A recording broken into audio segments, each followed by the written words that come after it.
Si Helal, bonjour. Assalamu alaikum, bonjour. Merci beaucoup d'avoir accepté mon invitation au Millennial Podcast. Avec grand, grand plaisir. Ravi de pouvoir échanger, de pouvoir discuter. Je suis très content de t'accueillir, de te recevoir. Alors, juste pour Mhm. nos auditeurs, tu nous parles de l'Espagne. Là, tu es basé en Espagne. Et donc, Absolument. on va démarrer ce podcast ensemble. En introduction, est-ce que tu peux te présenter et nous parler un petit peu de toi, Si Helal? Avec grand plaisir. Alors, j'ai un parcours qui est un peu atypique. Donc, avant d'être dans le monde de la thérapie, je viens du monde de l'entreprise. Donc, j'ai passé 15 ans en entreprise, les 10 dernières années chez Inditex. Le groupe Inditex, c'est celui qui a Zara, Massimo Dutti, Bershka, ainsi de suite. La dernière étape chez Inditex, les 8 dernières années, j'ai dirigé la marque Zara, homme, au siège en Espagne. Et donc, j'étais exposé à gérer de grandes équipes un peu partout dans le monde. J'avais, donc, comme on a échangé tout à l'heure, j'avais 22 nationalités dans mon équipe. On était dans 85 pays.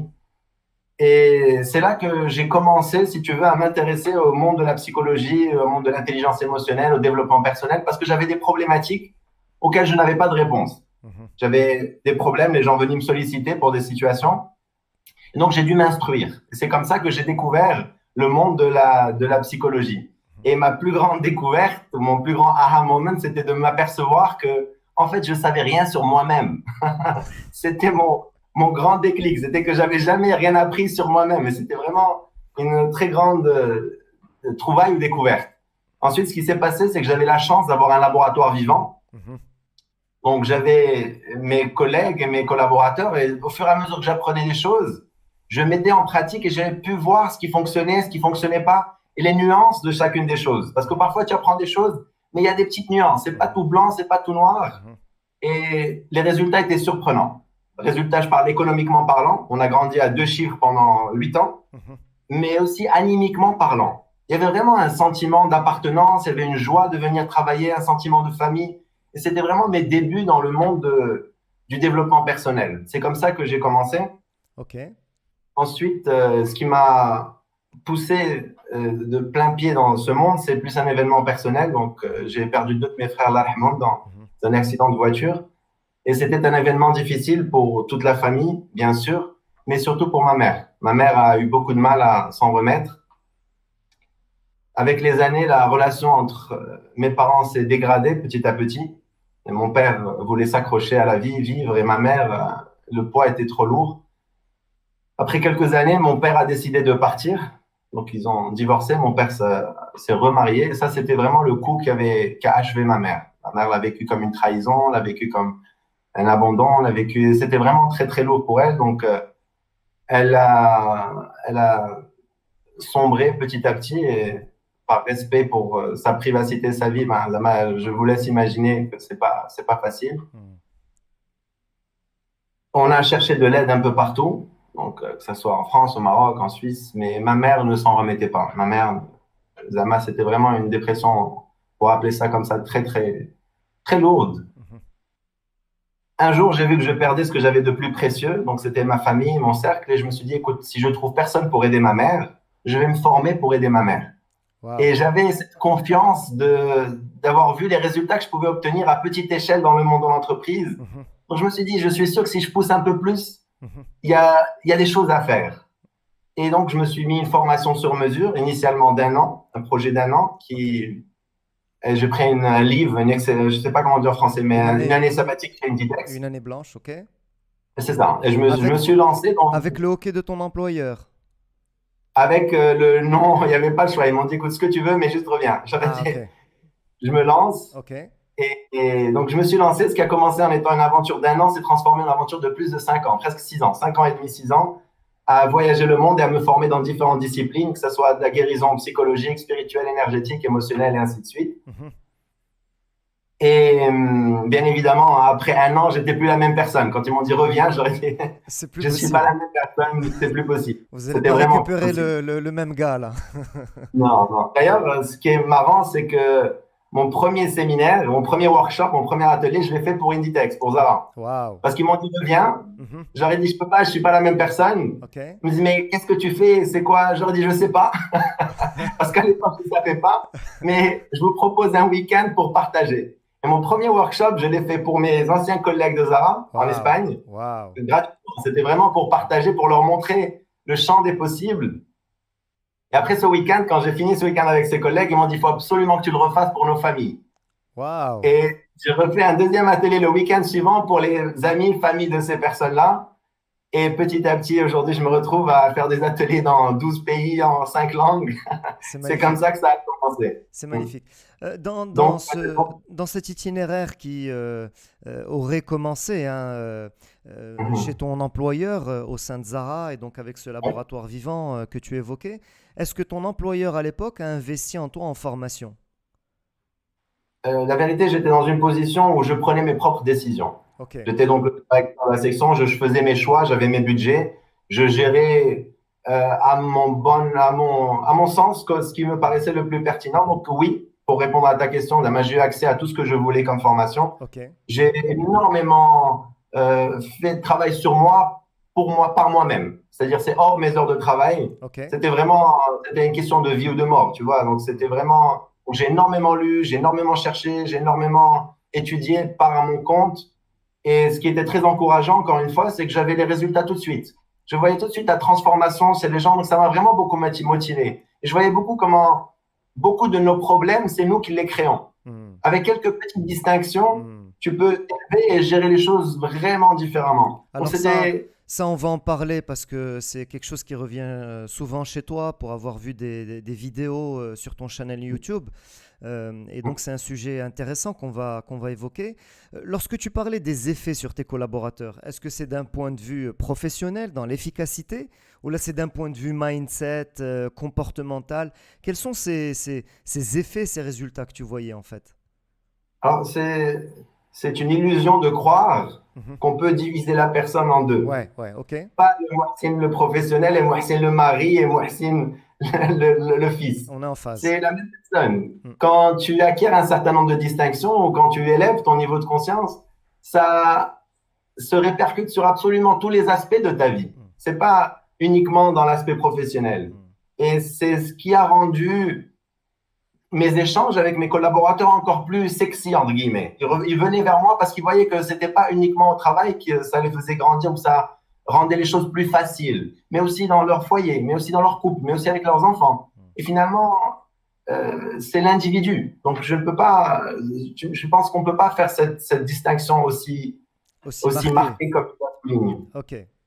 Ok. Je te finis mon histoire. Ouais, vas-y, vas-y. Je t'en prie. Vas-y, Hélène.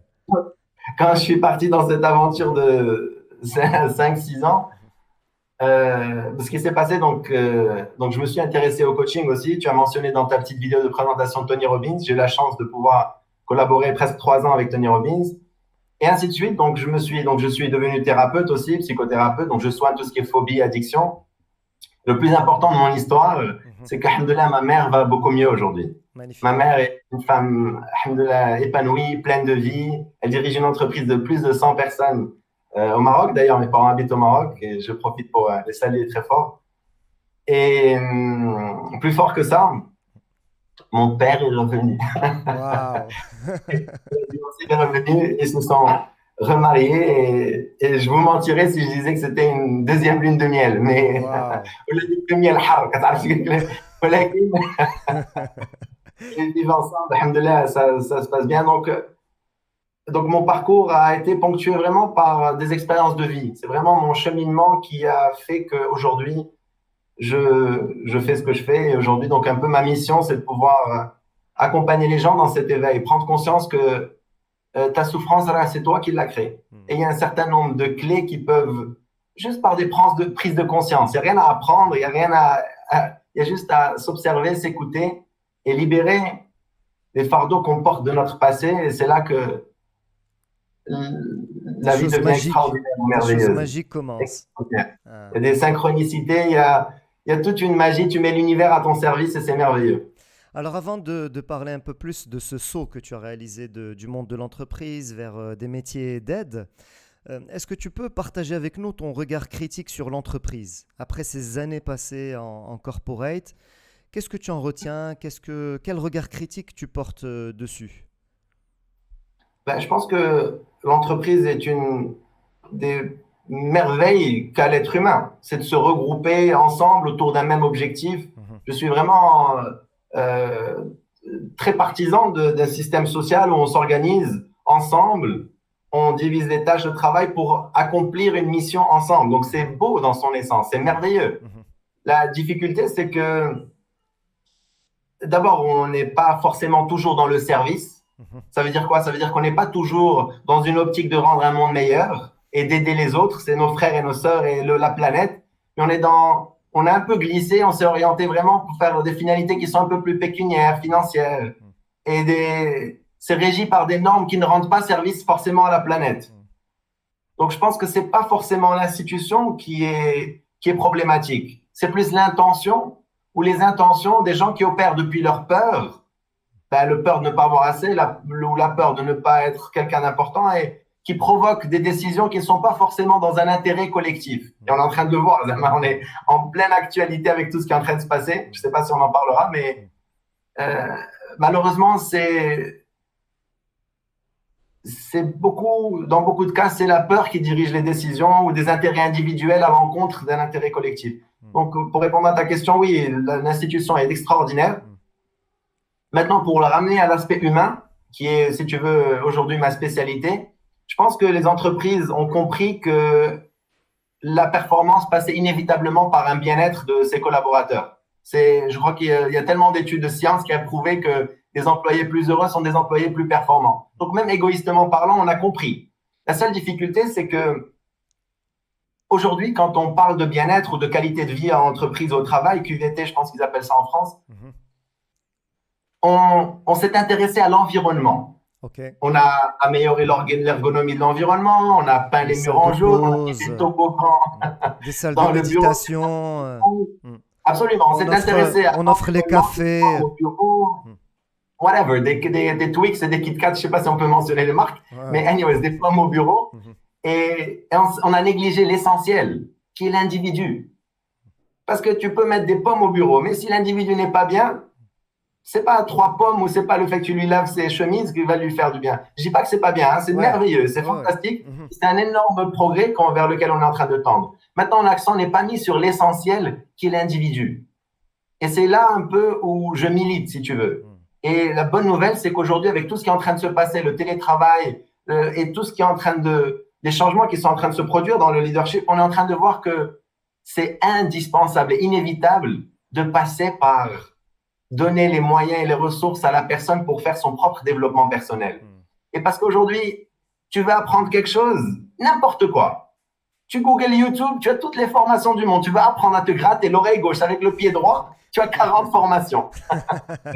Donc, le rôle de l'entreprise n'est plus tellement de faciliter des formations, parce qu'elles sont là, elles sont disponibles.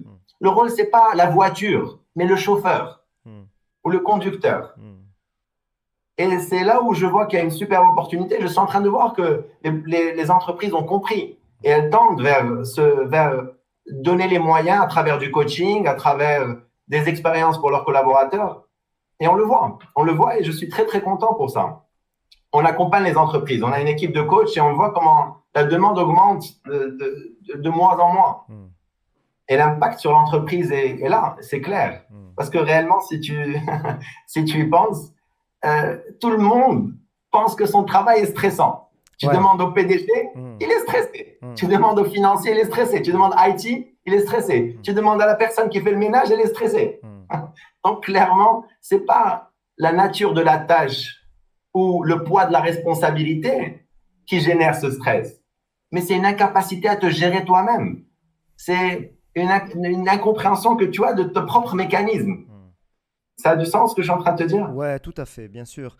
Donc, il y a vraiment un déclic qui est en train de se produire. Et aujourd'hui, avec les nouvelles problématiques que sont en train de vivre les entreprises, ils sont en train d'intégrer de nouveaux talents et ils n'ont jamais vu ni l'entreprise, ni leurs collègues, ni personne. Tout est visioconférence. C'est de nouveaux challenges pour créer un sentiment d'appartenance, pour créer un engagement. C'est vraiment de nouveaux outils que les entreprises doivent mettre en place. Et c'est excitant parce que ça passe par développer les personnes. Ok, super. Alors, on va en parler hein, des effets actuels et de l'état psychologique et aussi un peu les difficultés récurrentes que tu rencontres chez les gens avec lesquels tu travailles. Il y a une chose qui m'a interpellé quand tu parlais de ton vécu, c'est ce premier séminaire que tu es venu animer pour Zara, pour tes anciennes équipes. Ça me rappelle l'histoire de Simon Sinek. Je ne sais pas si tu connais Simon Sinek, je suis un grand Oui, fan de très Simon bien. Sinek. Et en fait, il expliquait que le Start with Why, la première fois qu'il avait expliqué, il avait expliqué dans un salon avec des amis, en fait. Et quand Mhm. il avait fait quand il avait décrit ce cheminement et cette synthèse à laquelle il est arrivé, ben, ils ont envie de le partager avec leurs amis. Et leurs amis ont eu envie de le partager avec leurs amis jusqu'à ce que ça donne le phénomène que ça a donné aujourd'hui. Et en fait, dont je suis le plus curieux, c'est quel thème tu as abordé avec tes collaborateurs quand tu es revenu les voir durant ce week-end. C'est essentiellement la connaissance de soi. Ok. Dans la connaissance de soi, tu mets la partie émotionnelle, parce que finalement, l'essentiel de tes décisions sont déterminées par tes émotions. Mhm, Tu prends pas les mêmes décisions quand tu es fatigué, énervé, stressé mhm, ou joyeux. mhm, Ça passe aussi par la communication, parce que la qualité de ta vie, c'est la qualité de tes relations. mhm, Ça passe par tes croyances, parce que finalement, tu vis tes croyances. Si mhm, tu penses que tu peux ou tu penses que tu ne peux pas, tu as raison. C'est mhm, Henry Ford qui disait ça. mhm, Donc, il y a un certain nombre de leviers, si tu veux, mais finalement, ça se résume toujours à la connaissance de soi. Tu es l'acteur, le directeur, le producteur du film de ta vie. mhm.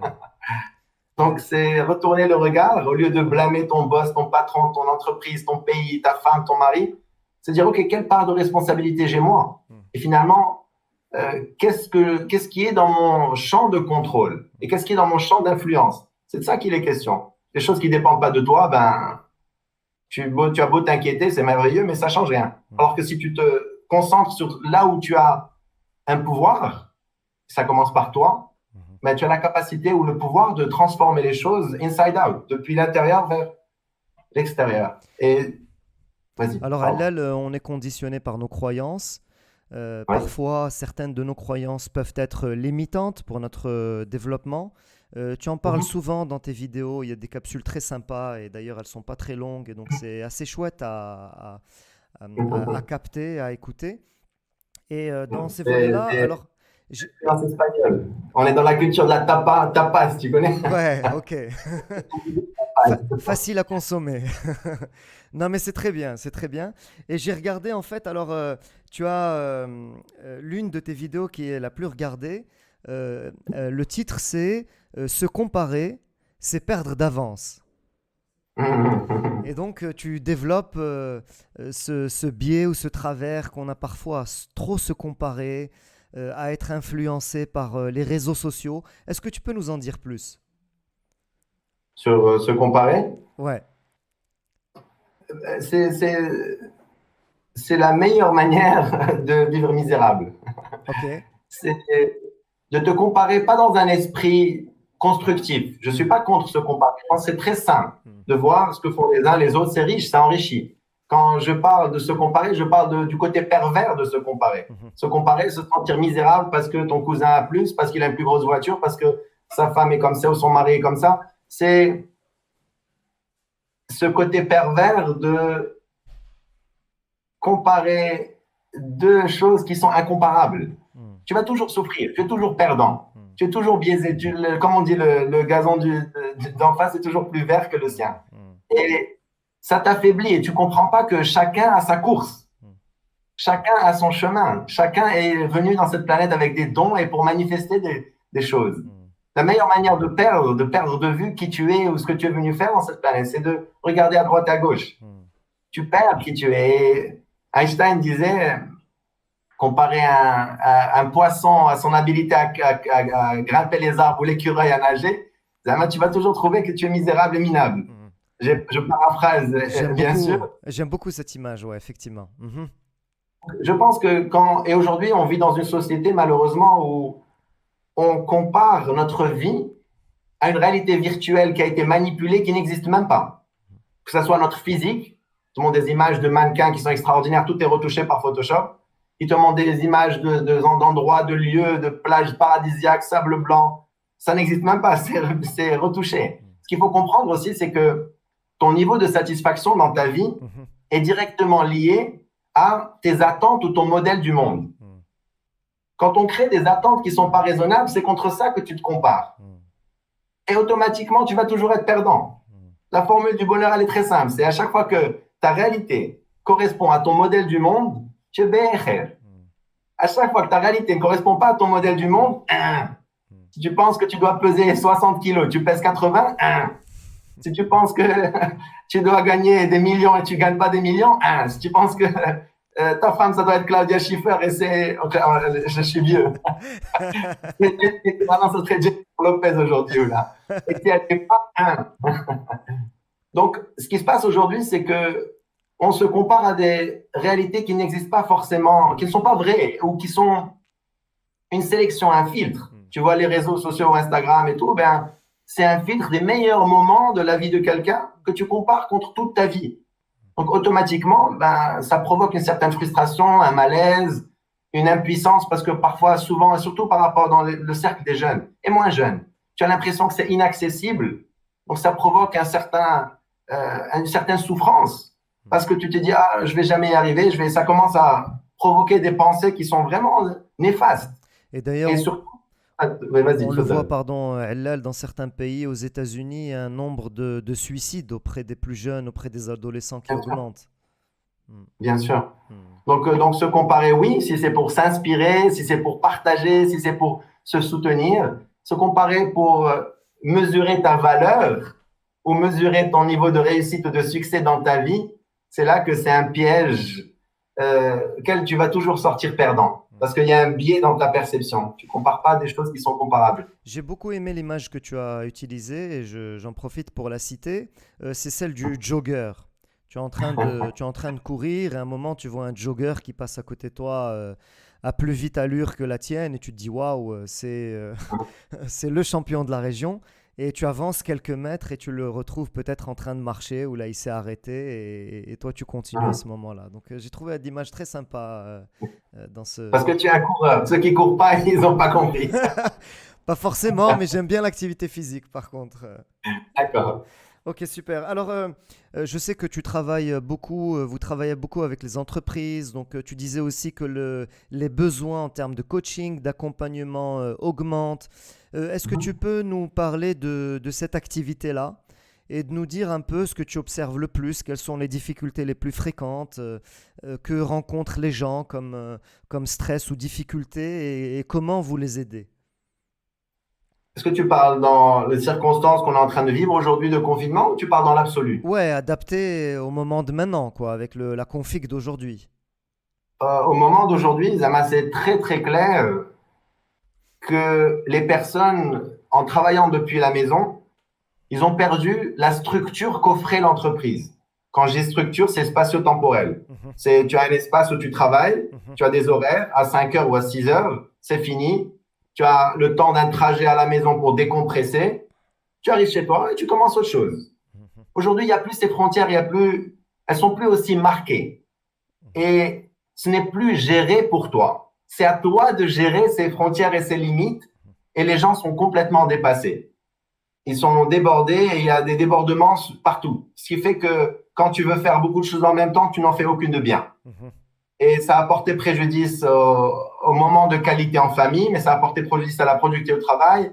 C'est ce que je dirais aujourd'hui qui est, si tu veux, un des principaux problèmes qu'on observe. Si tu associes à ça le fait qu'on est constamment distrait, constamment, il n'y a plus un temps d'attention de qualité où tu focuses, où tu focalises sur une tâche pour avancer. Donc, automatiquement, ça provoque une baisse considérable de productivité et de satisfaction. J'aime beaucoup donner un exemple, je ne sais pas si on a le temps, mais… Alors vas-y, oui, nous avons le temps. J'aime beaucoup donner un exemple d'un doigt. Mais vas-y, mets ton doigt devant le visage. Ok. Et pour les personnes qui nous écoutent, qui ne nous voient pas, juste mettez le doigt en pointant vers le ciel et on regarde ton doigt un petit instant. Ok. Focalise dans le doigt. Maintenant, focalise dans l'ordinateur et l'espace où tu te trouves sans bouger la tête ni le doigt. refocalise sur le doigt, refocalise sur l'espace. Maintenant, s'il te plaît, focalise sur le doigt et l'espace en même temps. C'est c'est impossible. C'est très Impossible. difficile. Très difficile, Je ouais. dirais même impossible. C'est possible, mais tu perds en qualité, et Ouais, dans le doigt, et dans l'espace. ouais, ok. Et on ne se rend pas compte qu'en voulant faire trois choses à la fois, tu réponds au WhatsApp, tu fais ton webinar, tu fais les mails, tu prépares à cuisiner, tu perds en qualité. Hmm, Tu peux, hmm. mais tu perds en qualité. Le multitasking et la productivité ne vont pas ensemble. C'est un mythe. Et ce qu'on perd de vue aussi, surtout, c'est que tu perds en satisfaction. Hmm. Si je te joue ta meilleure musique préférée, de 1 à 10, c'est quoi ton niveau de plaisir, on va dire? De 1 à 10, si je te joue ta musique préférée, Allez, 10. 10. Mhm. Si je te joue ta deuxième musique préférée, c'est quoi? 8. 8. Maintenant, si je joue les deux musiques en même temps, est-ce que c'est 18 de plaisir? Non. Non, Ça, c'est même pas 10, ouais, c'est du bruit. ça tombera à 5 peut-être ou à 6 ou... C'est du bruit. Et c'est ce qu'on comprend pas. Quand tu veux faire beaucoup de choses à la fois, tu perds même en niveau de satisfaction. Mhm, Et on est en train de voir les effets collatéraux de ce problème, de ce manque de concentration, de présence. mhm, On voit chez les jeunes, ils sont de plus en plus violents et agressifs. Pourquoi? Parce que les parents ne leur donnent pas toute leur attention. Tu es là et tu parles à ton fils et tu as la tête au téléphone. Qu'est-ce qu'il fait? Il va crier. Pourquoi? Parce qu'il a besoin de plus d'attention. Et c'est vraiment un fléau qu'on est en train de voir. Pour moi, le plus grand fléau d'aujourd'hui, c'est un manque de présence. mhm, C'est clair, parce que si tu es présent, tu as beaucoup plus de discernement, tu vois les choses plus claires mhm, et tu prends de meilleures décisions. mhm, Et par rapport aux relations, les problèmes, que ce soit de couple, que ce soit dans les familles, que ce soit, c'est essentiellement souvent un manque d'écoute et un manque de présence. mhm. Et le plus grave de tout ça, Ouais. c'est que ça perturbe la fondation pour notre bien-être, qui est le sommeil. Mhm, Quand tu es avec ton téléphone et tu es là distrait, et la dernière chose que tu vois, c'est ton téléphone, la première chose que tu vois, c'est ton téléphone, tu te rends pas compte, ça perturbe non seulement la quantité du sommeil, mais la qualité du sommeil. mhm. Et quand on dort pas bien, quand on ne récupère pas, si vous avez des enfants en bas âge, euh, perturbe son sommeil, tu vas voir ce qui se passe. Il devient instable, irritable, il s'énerve. C'est la même chose pour les adultes. Angoissé. Si Mhm, la base qui est la fondation avant l'alimentation, avant le sport, mhm, de ton bien-être, c'est le sommeil. Tu ne le respectes pas, tu ne le soignes pas, inévitablement, tu vas être instable. mhm. Et ça va perturber toutes tes décisions, toute ta journée, tes relations. On ne se rend pas compte que c'est vraiment la base. Malheureusement, quand tu vois les écrans avant de dormir, tu stresses ton organisme. Mhm. Et le problème aussi, quand la première chose que tu fais le matin, c'est voir ton téléphone, tu éduques ton cerveau à un stress de bon matin. Donc, avant même de bien dormir, ton cerveau anticipe le stress que tu vas lui infliger au réveil. Et donc, il est stressé. Tu ne dors pas de la même manière. Et bien évidemment, bah, écoute, la suite, elle est Alors claire. ça, effectivement, c'est un point très important. Moi, je le sens dans ma vie. Les mobiles sont des appareils qui sont hyper addictifs. Et donc, moi, personnellement, quand je m'oublie, ça peut me plomber une journée de travail parce que c'est perturbant en fait d'y aller souvent. Donc moi, les dernières résolutions que j'ai prises, c'est vraiment je ne le mets plus à portée de vue. Ça veut dire que je l'enferme dans mon caisson. Quand je veux être productif pendant une matinée, une demi-journée, je vais l'enfermer dans un caisson pour pouvoir mettre toute mon attention dans mon travail ou dans les choses que je veux réaliser. Et on sait qu'il y a des études qui sont sorties sur ça, ça fait baisser le niveau de concentration des gens, etc. Mais est-ce que ça, Hélène, est-ce que les employeurs en sont conscients? Et est-ce qu'il y a des demandes dans ce sens aujourd'hui? Et notamment pour pouvoir corriger la concentration et l'attention des gens. Je ne suis pas sûr qu'on en parle assez et qu'on fasse des choses suffisantes sur ça. Je ne sais pas ce que tu en penses. À mon sens, on n'en parle pas assez. Mhm, Évidemment, on n'en parle pas assez. Si tu veux, ça fait partie de mon combat et parfois, euh, je me répète et je me répète et je me répète parce que je vois que tu as beau le dire, comme tu dis, c'est addictif, ça a été conçu pour nous rendre addicts, mhm, ça nous permet de nous évader parce qu'on ne fait pas face aux vrais problèmes. Quand je suis distrait, au lieu d'aller voir la situation que j'ai avec mon partenaire ou mon couple ou mon enfant, ben écoute, je me suis évadé. Donc c'est vraiment une drogue pour regarder ailleurs. mhm, Donc c'est très difficile de dire à quelqu'un de laisser tomber, de laisser de côté. Maintenant, c'est certain que les niveaux de performance sont affectés. Tu l'as dit, j'apprécie beaucoup ton exemple. Quand tu l'enfermes et tu te concentres dans une seule chose, les progrès sont extraordinaires. C'est le secret pour manifester tes rêves. C'est d'avoir des temps de concentration. Et je ne suis pas en train de parler de 24 heures. Je suis en train de parler de 1 heure et demie par jour. 1 heure et demie par jour. Fais rien d'autre. Enlève toutes les distractions, enlève les mails, les WhatsApp. Et fais une seule chose qui va te permettre d'avancer dans ton projet ou dans dans la chose que tu es en train de poursuivre. 1 heure et demie par jour. C'est extraordinaire les résultats que tu vas obtenir et c'est extraordinaire la joie et la satisfaction que tu vas ressentir parce qu'ils sont liés. Quand tu t'exprimes, quand tu crées quelque chose, automatiquement, tu as une satisfaction. Et aujourd'hui, je vois beaucoup de personnes qui, à leur mot, me disent « Allez, j'ai tout pour être heureux. » Et je ne suis pas heureux. J'ai tout. Et je ne suis pas heureux. Ils ne se rendent pas compte qu'il leur manque le plus fondamental, c'est de la qualité de présence. Ils ne sont pas là. Ils ne sont pas là pour eux-mêmes. Et c'est aussi simple que passer plus de temps dans la nature. Vraiment, utiliser la technologie et pas laisser la technologie t'utiliser. C'est un peu ça la nuance. Et donc, c'est Eh quoi? bien, C'est quoi? oui. Se donner des temps d'utilisation de chaque chose. C'est me dire, je ne vais pas toucher à mon mobile, par exemple, de telle heure à telle heure. Ou comment on pourrait le transposer dans un day-to-day? Je pense que chacun a ses réponses pour Mhm, commencer. Parce mhm, que vraiment, chacun doit faire son propre bilan et mhm, s'ils écoutent ton podcast et ils ont un minimum d'intelligence pour se dire, écoute, qu'est-ce qui est raisonnable dans mon cas de figure? mhm, Être sincère avec soi. mhm. Ce qui est certain, c'est 1 heure avant ou 2 heures avant de dormir et 2 heures après le réveil. Ça, c'est certain parce que c'est physiologique. C'est pas une question de performance, c'est une question de la voiture, elle ne perd pas de la meilleure manière. Quand je dis voiture, ça veut dire, je fais référence à la personne. Nous. Mhm. L'idéal, c'est aussi pendant les repas. Tu n'es pas présent, donc tu manges plus, tu manges moins bien, tu manges mal. Automatiquement, si la maintenance des aspects basiques ne se fait pas correctement, il y a des troubles de santé mentale, il y a des troubles. Le sommeil, concrètement, ça a été prouvé que c'est un des principaux facteurs pour tout ce qui est Alzheimer. Il y a énormément d'études autour de ça, Ouais, tout Zama. à Je ne fait, suis ouais. pas Mhm. d'inventer quoi que ce soit. Tout à fait, oui. Heureusement, on ne fait pas autant de bruit autour de tout ça. Mhm.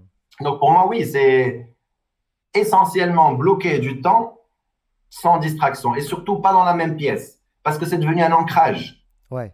Le téléphone, même si tu le retournes, je déjeunais l'autre jour avec des gens, Ah, ah. c'est la première fois que j'avais vu ça. OK. Qu'est-ce qu'ils mettent? Ils mettent le téléphone sous l'assiette du pain OK. pour ne pas voir le téléphone, mais OK. s'il y a une urgence, ils le voient. OK. Hmm. Ah ouais. Et, et c'est très marrant parce que j'avais jamais vu ça. Il me dit oui, moi je veux pas voir le téléphone, Mhm. mais s'il y a une lumière, je veux savoir s'il y a une urgence. Hmm. Et le mettait sous l'assiette du repas. Ça revient au Et même. ça revient même parce que Ouais. tu es conditionné, tu regardes, tu n'es pas présent, Il tu faut, es perturbé. C'est de la distraction, encore une fois. Là, il faudrait le laisser plutôt dans la voiture ou le laisser à la maison, le temps de ce repas avec ses amis ou avec la famille ou un repas professionnel et avoir cette qualité de présence que tu cites, être dans le moment présent et profiter de cet instant. Je pense que tu vas écouter surtout ce qui ne se dit pas. Hmm, On pense que dans les conversations, c'est beaucoup ce qu'on dit et c'est important ce qu'on dit. Mais il y a beaucoup de choses qu'on ne dit pas et qui sont perceptibles que si tu es suffisamment présent. hmm, Et automatiquement, tu vas percevoir des choses. Donc automatiquement, tu vas être beaucoup plus détailliste avec ton partenaire parce que tu as entendu que ça lui ferait trop plaisir ça aussi. Mais tu as perdu cette information si tu es distrait. hmm.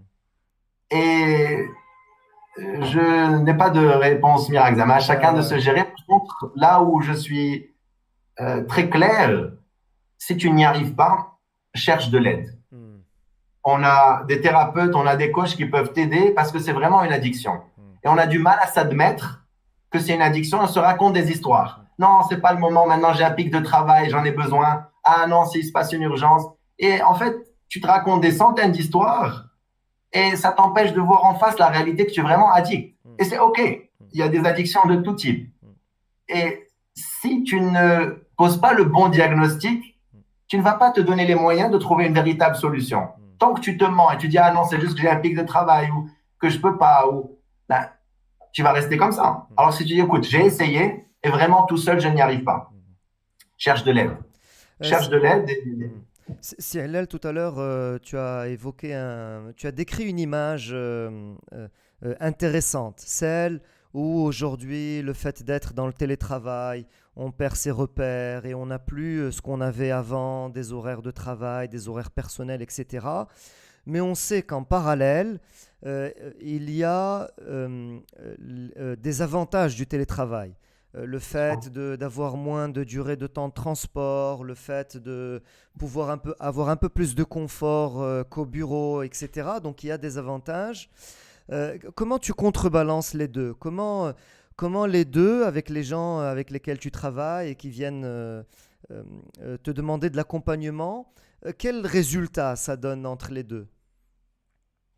Je suis d'accord qu'il y a beaucoup d'avantages Mhm, à travailler depuis la maison. Et j'ai beaucoup de beaux témoignages de personnes qui m'ont dit, je viens de découvrir mes enfants. Je connaissais pas mes enfants. mhm. Ou je viens de découvrir mon partenaire. Donc, c'est vraiment beaucoup d'avantages. Je ne citerai pas celui du confort de travailler depuis la maison parce que beaucoup de gens travaillent dans des conditions précaires. Ah, Ils travaillent depuis leur lit ou depuis leur salon et ils ah, se rendent pas compte que, ergonomiquement parlant, c'est pas le plus adapté. ouais, tout à fait, ouais. Et il y a beaucoup de gens qui commencent à observer des blessures parce que, ben, écoute, ils s'assoient pas correctement, ils font un peu, c'est pas dans les mêmes conditions. Aussi, ils n'ont pas cet espace protégé pour avoir une concentration de qualité parce que les enfants courent, parce qu'ils crient, donc, il y a des avantages, c'est certain.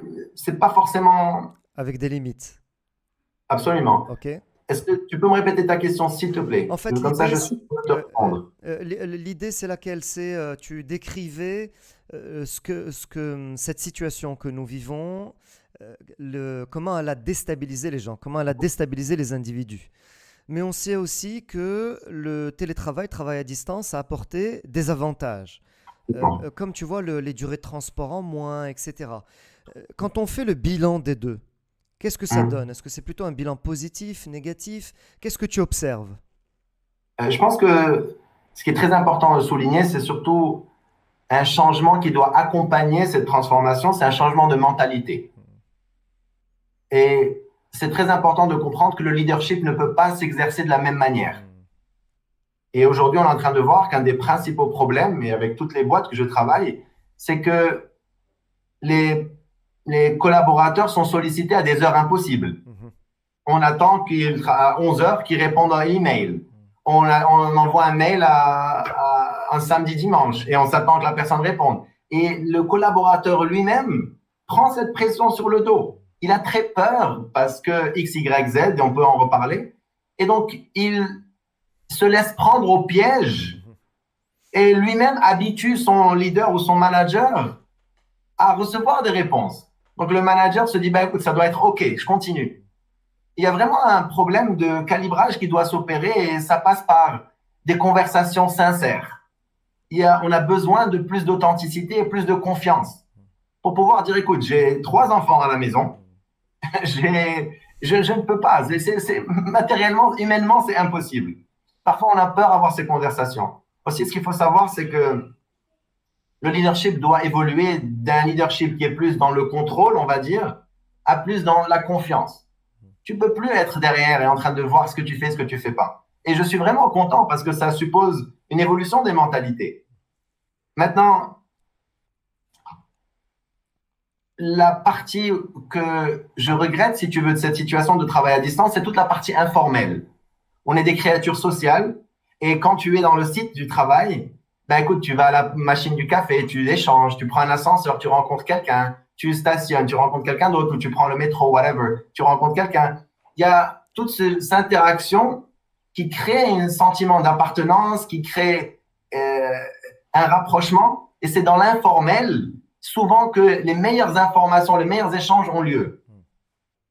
Et on a perdu par cette distance cet aspect qu'il faut absolument retrouver parce que ce qui va faire que tu vas te donner un max pour un projet, une mission, une vision, une entreprise. C'est que tu y crois, c'est que tu adhères, c'est que tu sens que ça t'appartient. Et c'est cette partie que je pense aujourd'hui fait un peu défaut. J'ai la chance de travailler avec les plus grosses boîtes, donc ils ont énormément de moyens et c'est des conversations qui sont en train de se produire. Mais je pense que c'est pas la réalité de toutes les entreprises. Donc il y a les cafés, il y a les challenges virtuels, visio café, il y a un certain nombre de choses qui se font. D'ailleurs, on propose des programmes expérientiels à distance pour rapprocher les gens, pour intégrer les nouveaux membres de l'équipe. Mhm. Et je pense que là, il y a un champ qu'on va devoir explorer, découvrir et, et créer ensemble. Mhm. Et encore une fois, je pense que c'est une responsabilité individuelle.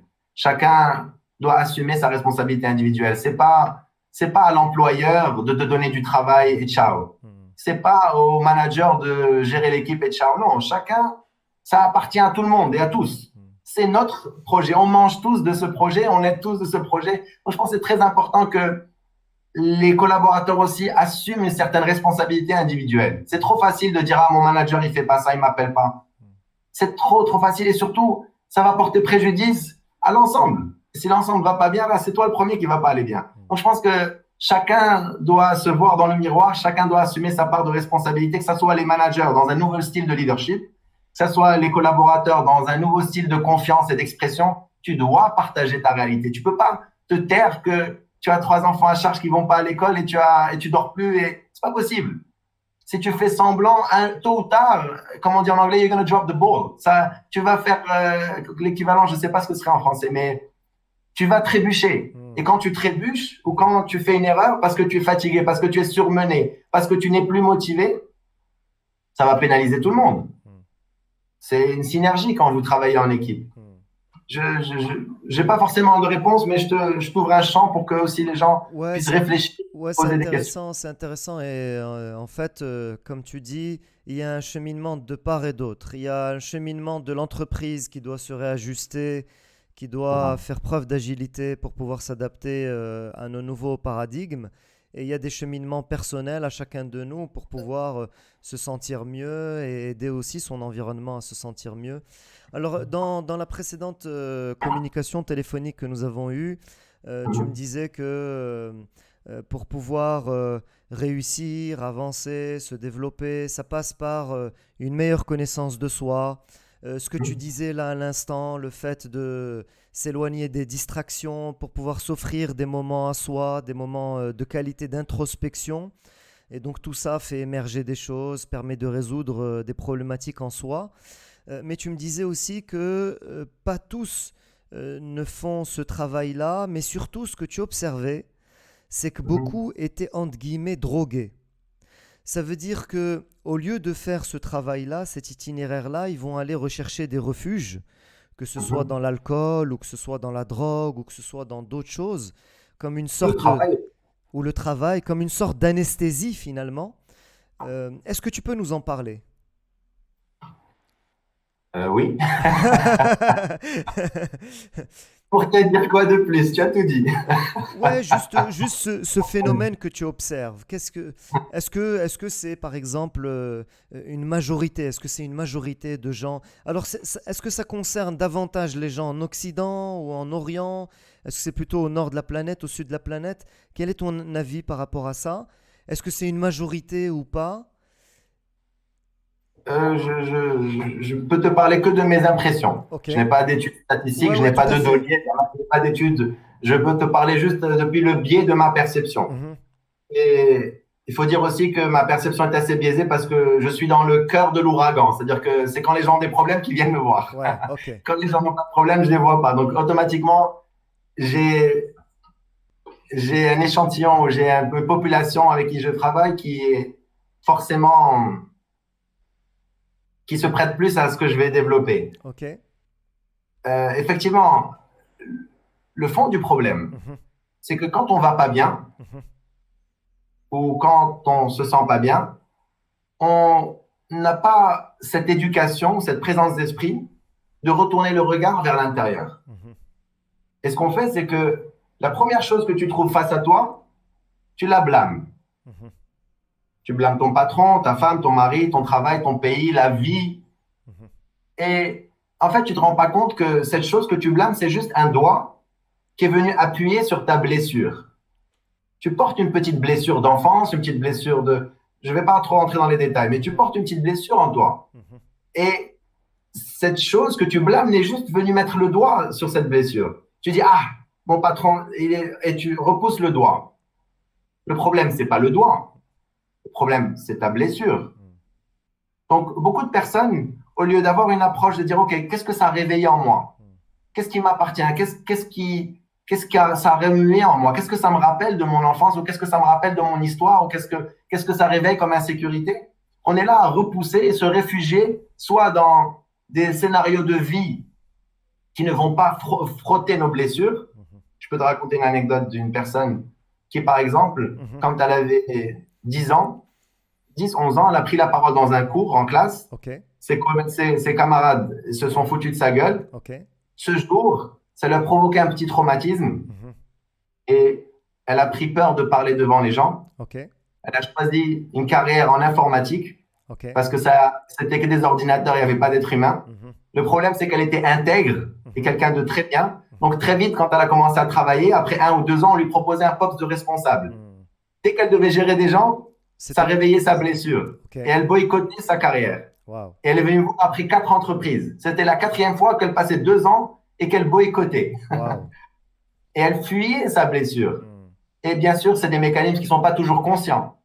Une fois que tu l'articules, c'est évident. Mais sur le moment, juste, c'est des ressentis et tu te dis, ah, je peux pas. On a simplement soigné sa petite blessure. Et ce qui est merveilleux aujourd'hui, c'est que la psychologie a énormément évolué. Et il y a énormément d'approches, de la même manière que la technologie a évolué, qui sont beaucoup plus efficaces et plus rapides.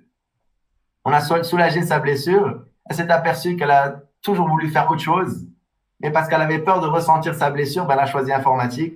Elle s'est reconvertie. Et c'est juste extraordinaire ce qui est devenu possible pour elle une fois qu'elle s'était libérée de cette petite blessure. C'est la même chose pour beaucoup de personnes qui se réfugient, qui s'anesthésient. Ils ne sont pas bien. Et au lieu de regarder vers l'intérieur, ils préfèrent anesthésier leur douleur. Par le travail, il y a des gens qui se surmènent au travail parce qu'ils sentent qu'ils ne sont pas assez et ils veulent prouver. Il y en a par la quête de l'argent, il y en a par les relations, il y en a par les drogues. Ça peut prendre énormément de formes. Il y en a qui par l'alimentation, qui mangent.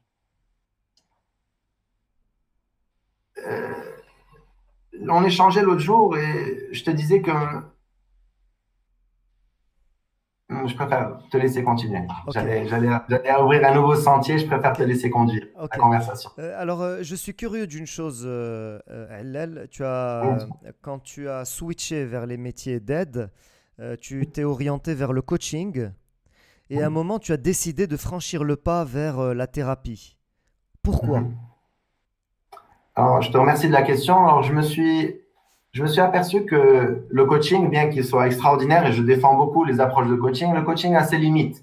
Dans le sens où le coaching va t'accompagner, tu as une situation dans laquelle tu te trouves, tu veux atteindre un objectif, je vais t'accompagner, je vais te donner un certain nombre d'outils, je vais t'aider à avoir le bon état d'esprit pour atteindre ton objectif.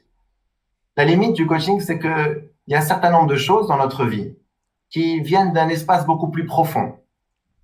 Tu fais des choses comme l'exemple de cette fille que je t'ai dit, c'était bien plus profond. C'était pas qu'un coaching pour qu'elle soit bon manager. Ça l'avait rien réglé, ça la frustrait davantage. Il y a des aspects qui sont beaucoup plus profonds et je l'ai très vite compris. J'étais dans une situation où j'avais peut-être 8 à 10 séances par jour pendant 2-3 ans. Donc, j'ai échangé avec énormément de personnes. Et j'ai commencé à voir des schémas et j'ai commencé à m'apercevoir qu'il y avait un moment où je n'étais plus capable d'aider. Il y avait une limite où si je m'amusais à traverser cette ligne, je faisais jouer aux apprentis sorciers et je faisais plus de mal que de bien. Je me suis aperçu que j'avais besoin de plus d'outils, de plus d'éléments pour pouvoir aider en profondeur. Le coaching, si tu veux, souvent, tu as une flamme d'allumer, une blessure. Tant que tu es dans le mouvement, tu ne sens pas cette flamme. Et tu es à la course de l'argent, tu es à la course des relations, tu es à la course de whatever. Le challenge, c'est qu'une fois que tu t'arrêtes, ça décante, tu ressens ta blessure. Et tu te remets à courir. Et tu es pris dans une course à vie. Et tu crois qu'il faut que tu sois dans l'action pour être bien. Si quand tu t'arrêtes, et cette situation de coronavirus a été un excellent scénario. Tous les gens qui ont dû ralentir se sont aperçus que ça fait mal. Et c'est là qu'on a vu une explosion d'angoisse, d'anxiété. C'est pas que c'était pas là. C'est que on était dans l'action, dans la distraction. Ça a toujours été là. Il y a toujours eu ce trauma que tu avais avec ta mère ou ton père, ou avec ta première petite relation, ou avec ton premier échec, ça a toujours été là. Mais juste que tu étais dans l'action, l'activité, et tu ne sentais pas cette peur. Absolument. C'est comme quand tu tu fais un trek dans la montagne ou quelque chose comme ça, tu marches, tant que tu marches, tu sens rien. Tu rentres le soir, tu te douches et tu sens toutes les égratignures. Dès que tu ralentis, c'est là que tout émerge. Et les gens, ou la majorité des personnes, n'ont pas cette éducation, on n'a pas cette compréhension de comment fonctionne notre psyché. Et ça fait que quand ça remonte, ça fait peur. Il y a des gens qui me disent, moi, je suis quelqu'un d'optimiste, comment je peux me sentir triste? Voilà, triste, ça fait partie de la nature humaine. Tu peux pas éviter triste. Il faut l'accueillir, il faut la comprendre. Et je pense que cette situation a rendu possible beaucoup de conversations qui étaient impensables avant parce que les gens étaient trop distraits. Tant que ça fait pas mal, ça t'intéresse pas. Et je vois qu'il y a beaucoup de gens qui s'orientent vers le développement personnel aujourd'hui parce qu'ils ont senti leur douleur. Et ils ont compris que c'était pas un nouveau sac ou une nouvelle voiture ou une nouvelle coupe de cheveux qui allait leur régler le problème. C'était bien plus profond que ça. Et c'est pour ça que je suis très, très optimiste, on va dire. L'investissement sur soi.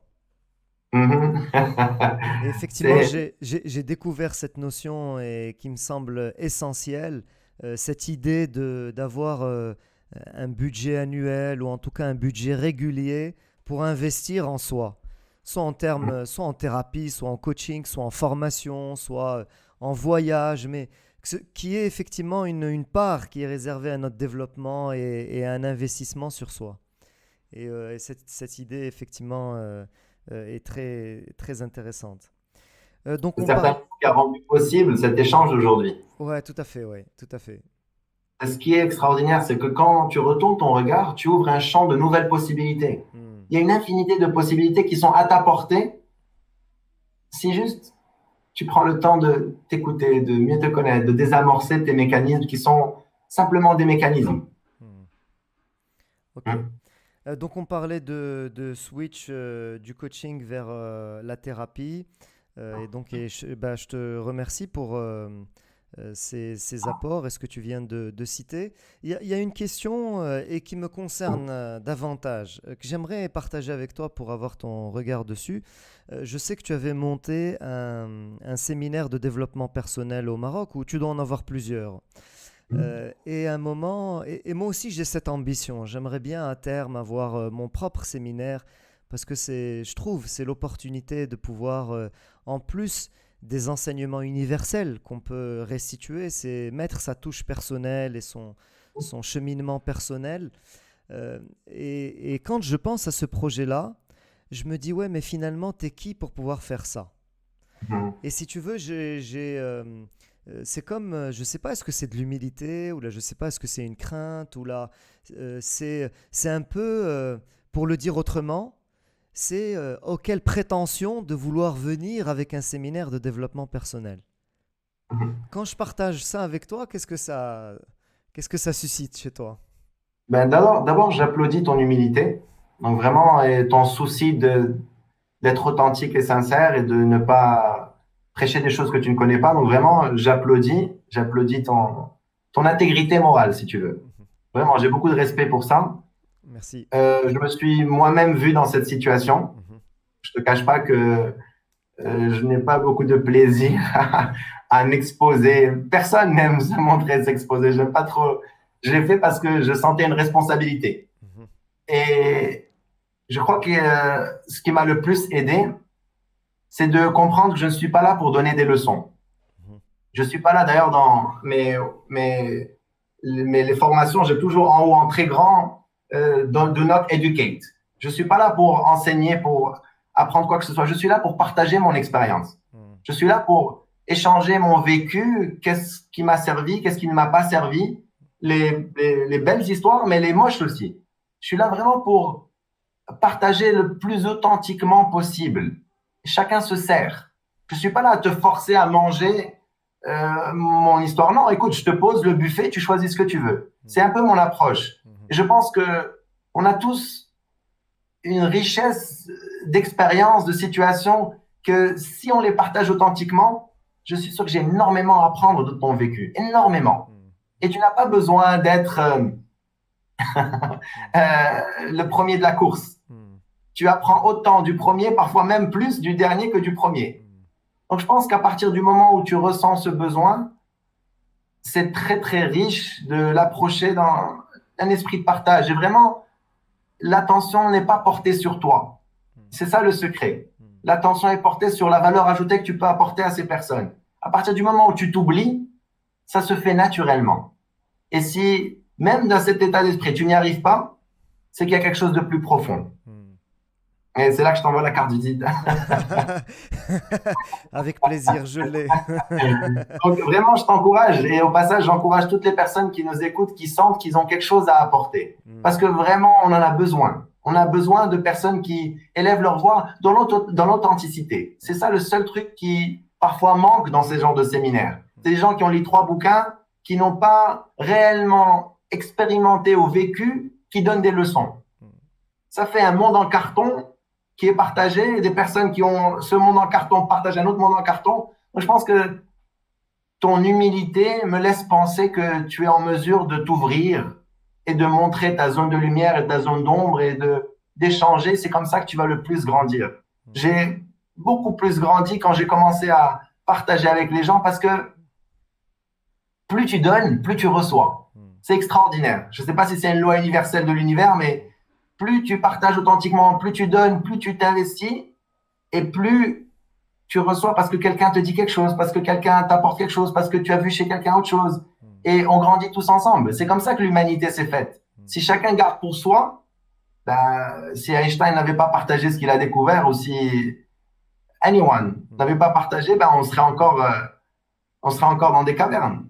Donc, je pense que c'est une responsabilité qu'on a les êtres humains. Et je pense que vraiment, je t'encourage, je t'invite et je t'exhorte à lancer ton séminaire si c'est ce que tu sens que tu as besoin. Et tu sais ce qui m'a le plus encouragé, parce que j'animais des séminaires à l'étranger. Enfin, à l'étranger, parce que je te dis, parce que je sais que tu es au Maroc. J'ai eu 2 événements qui ont été mon déclic pour commencer au Maroc. Parce que les gens me disaient, ah, au Maroc, c'est pas le temps. Je te parle il y a 5-6 ans, ou peut-être même plus. Ah, c'est trop tôt, les gens ne comprennent pas, les gens sont pas prêts, ils vont se foutre de ta gueule, whatever. J'étais à Casablanca, dans un taxi rouge. Ça m'amuse parfois de monter dans les taxis. Et les sièges en cuir, tu t'assois, ils sont. Tu connais. Tu as l'impression de t'asseoir par terre. Les sièges, je l'ai déclingué, je ne sais pas comment c'est possible. Et figure-toi, la personne avait la radio allumée. Ok. Et elle écoutait un discours qui m'a surpris et qui m'a choqué. J'étais choqué de l'influence de cette personne qui était influencée par ce discours qui était vraiment pas du tout constructif, pas du tout humaniste, pas du tout dans la fraternité, très séparatiste, très dans la division, très on est comme ça, ils sont comme ça, il faut... Je me dis, mais c'est normal que les gens... C'est normal qu'il y ait autant de violence. Si c'est ce qu'on prêche, je me suis dit, ok, c'est quoi son alternative? Et je me suis dit, écoute, j'ai une part de responsabilité. J'ai besoin d'apporter un autre discours pour les gens qui veulent voir autre chose. C'est comme ça que j'ai commencé mes vidéos. Je me suis lancé un challenge, je me suis dit, écoute, je vais parler parce que je veux apporter une autre voix, un autre son de cloche et donner une alternative. Si ce gars dans le taxi écoute ça, c'est peut-être qu'il n'a pas autre chose. Et c'est ce qui m'a poussé à me dire, il faut absolument élever la voix. Et c'est la raison pour laquelle je fais des vidéos aujourd'hui et que tous les jeudis, il y a une nouvelle vidéo, Inch'Allah, bientôt en Darija. Bientôt en Darija. Dès que je gère mes circonstances personnelles, c'est la Darija à laquelle je vais m'attaquer. Super. Moi, ce que j'aime bien dans la transmission, c'est que c'est un très beau vecteur et un très beau facteur d'apprentissage. Parce que c'est challengeant de préparer une journée de formation, une journée d'animation. Et ça favorise l'apprentissage, en fait, le développement de soi aussi, quand on est formateur ou coach ou l'animateur. Ben, ça t'expose. Ouais. Ça t'expose, tu vois, ça t'expose pour le bien et pour le mal. Il y a des choses que tu vas devoir affronter en toi-même ou tu vas découvrir en toi-même parce que tu as des gens qui te font miroir, tu vois. Et aussi, ce qui est très riche, quand tu travailles avec les groupes, tu vas retrouver une partie de ton histoire chez chacun des participants. C'est merveilleux. C'est vraiment merveilleux. Absolument. Et c'est là que tu as une opportunité. Si évidemment, tu es dans l'éveil. Tu as une opportunité de retourner le regard, dire qu'est-ce que ça réveille en moi. Et c'est là que tu as la possibilité de soigner et de libérer tellement de choses et te retrouver. Et channel whatever has to come through you. Alors on se rapproche là tranquillement vers la fin de notre entretien, vers la fin de notre échange. Comment tu te vois dans les prochaines années, Ellal? Moi, je me vois dans les prochaines années. Ouais. Tu parles de ma professionnellement ou là, personnellement ou là? Open mic. J'ai énormément de plaisir à vivre cette vie. Énormément de plaisir. Le parcours n'a pas été facile et on a fait un highlight très, très par au-dessus de toutes les des situations difficiles que j'ai pu traverser. Il y en a beaucoup d'autres que je n'ai pas forcément mentionnées. Curieusement, j'ai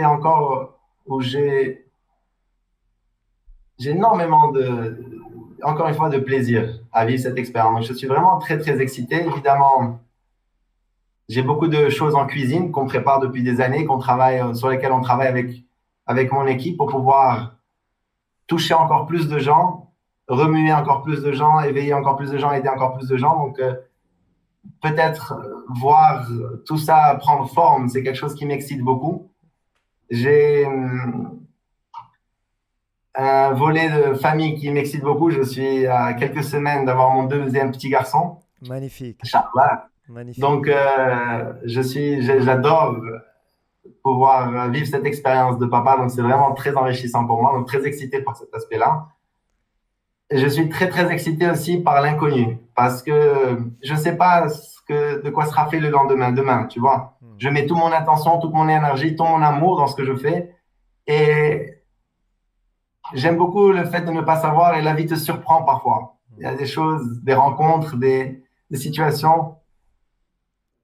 Donc, comment je me vois? Je me vois, écoute, dans une continuité de ce que j'ai commencé il y a quelques années avec plus de gens qui militent pour la même cause, plus de gens qui se responsabilisent de leur vie, plus de gens qui comprennent que la paix dans la planète ou que l'humanité ne va être bien que quand chacun d'entre nous est bien, qu'on est tous connectés, que c'est vraiment chacun a une pièce du puzzle. J'ai beau être bien et je suis merveilleux, alhamdoulilah, mais si mon frère n'est pas bien, je peux pas. Laisse qu'être kmelch. Elle n'est pas, la joie n'est pas complète. Hmm. Donc quand on comprendra qu'on est tous connectés, on est tous unis, que mon bien-être ne va être complet que quand on est tous bien et qu'on ouvre nos cœurs les uns aux autres et on se tend les mains, c'est là que, c'est là que, c'est là qu'on va connaître le paradis. Et on y Inch'Allah. est peut-être déjà, juste que tlifna wahed chouïa. Et j'ai confiance avec toutes les crises qu'on est en train de vivre, avec toutes les situations, tous les scénarios de complot, de catastrophe, tout ce qu'on est en train de voir, je pense que parfois il faut un mal pour qu'un bien émerge. Hmm. Donc, même dans cette difficulté, je sens que si les gens assument leurs responsabilités, ben, il y a beaucoup de belles choses à venir et je te dirai dans 3 ans. Parce que laquelle combien tu as dit 3 ans, le 5 ans, je sais pas combien tu as Ouais, dit. les prochaines années, pas forcément. Ouais. Alors, je profite, Ellal, du passage de mes invités pour leur demander un livre ou un documentaire ou un film marquant qu'ils ont récemment vu, lu. Euh, Est-ce que tu as un livre ou un documentaire ou une quelconque source que tu aimerais partager et qui serait autour des choses que nous avons évoquées dans cet entretien? Ben, je pense que, en toute sincérité, je te recommanderais les ateliers qu'on organise et les formations et les expériences, et non pas d'un point de vue commercial. C'est pas commercial, mais c'est d'un point de vue que c'est rodé. Il y a beaucoup de gens qui sont passés pour nos séminaires, nos ateliers. Là, on a des expériences online, on a des solutions pour, pour justement éveiller les personnes. Donc, le mieux que je te recommanderais, c'est que les personnes aillent jeter un coup d'œil sur ce qu'on fait. Donc, Ok. parce que c'est adapté à notre audience. Il y a beaucoup plus de références à notre culture, à notre. Je peux recommander énormément d'auteurs, mais je pense qu'on a fait un travail pour vraiment rendre tout ce qu'on partage assez digeste et assez adapté avec un kemoun, milha dienna ou le flufla dienna. Super. Donc, je te recommanderais sans aucun doute. Maintenant, pour ne pas limiter ma recommandation à ce qu'on fait, je te conseillerais peut-être Le documentaire, le dernier documentaire qu'a lancé Netflix sur les réseaux sociaux et le téléphone, sans aucun doute, c'est, je pense, un très bon wake-up call. Ça, Social dilemma. Yes. je sais pas en français comment ils ont appelé ça. Ah, je sais pas non plus. Hmm. Et ensuite, en termes d'ouvrage, ben, je peux t'envoyer une liste, Zama, qu'on conseille. D'ailleurs, on va tout mettre sur notre site web pour que ça soit accessible. Il y a énormément de choses. Juste commence. Juste commence et, et cherche. Je pense que la recherche de réponses fait partie de l'éveil. Tu vois, si on te la donne mâchée, c'est pas aussi bon que si C'est pas pareil. c'est pas pareil. Si tu cherches dans le grenier, tu trouves le bouquin, tu le lis avec plus d'appétit que si je te le pose sur la table. Donc, Ok. je- Super, merci beaucoup Célène pour cet entretien et ce moment passé ensemble. Je préfère te laisser le mot de la fin. Est-ce que tu as un dernier mot à partager avec moi et avec les gens qui vont nous regarder? un mot. Un mot, Ouais, Yallah. vive la hayat. Vive la hayat, vous savez. Ça, j'ai compris, c'est ta signature. Ok, super. Merci beaucoup Célène et à très bientôt, Inch'Allah. Merci. Merci beaucoup.